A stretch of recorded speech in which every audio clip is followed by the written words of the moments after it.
حاجت اصلیہ سے کیا مراد ہے؟ یہ سوال نمبر 7 ہے کہ حاجت اصلیہ سے کیا مراد ہے۔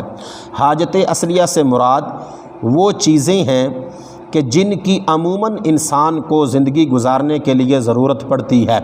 مثال کے طور پہ کہ اس کے کپڑے ہیں، بسترے ہیں اور استعمال کے برتن ہیں، اس کے رہائش کے لیے مکان ہے اور گاڑی ہے، موٹر سائیکل ہے۔ اب یہ تمام کی تمام وہ چیزیں ہیں جو حاجت اصلیہ میں آتی ہیں۔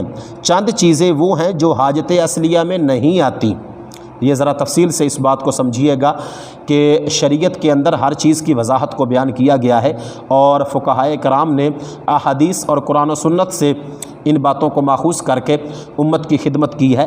نمبر 1 تو جو ڈیکوریشن پیسز ہوتے ہیں، مکانات کے اندر کافی سارے فلاور واس ہوتے ہیں اور کافی ساری ایسی چیزیں ہوتی ہیں جس طرح کے سینریاں ہوتی ہیں یا جس طرح کے گلاس کے اور شیشے کے یا پھر کپڑے کی یا پھر ایمبرائڈری امبیلشمنٹ، اس طرح کی میناکاری کیے ہوئے کافی سارے برتن اور ظروف اور اس طرح کی چیزیں ہوتی ہیں جو فقط ڈیکوریشن پیسز ہوتے ہیں اور ان کا تعلق حاجت اصلیہ کے ساتھ نہیں ہوتا۔ یاد رکھیں کہ ان کو حاجت اصلیہ میں شمار نہیں کیا جائے گا۔ نمبر 2، کچھ ایسے بسترے ہوتے ہیں، ایسے برتن ہوتے ہیں، ایسی چارپائیاں ہوتی ہیں، ایسا فرنیچر ہوتا ہے اور اس طرح کی کافی ساری چیزیں گھروں میں ہوتی ہیں جو کہ حاجت اصلیہ میں نہیں آتی، کیونکہ پورا سال ان کو استعمال کرنے کی ضرورت ہی پیش نہیں آتی۔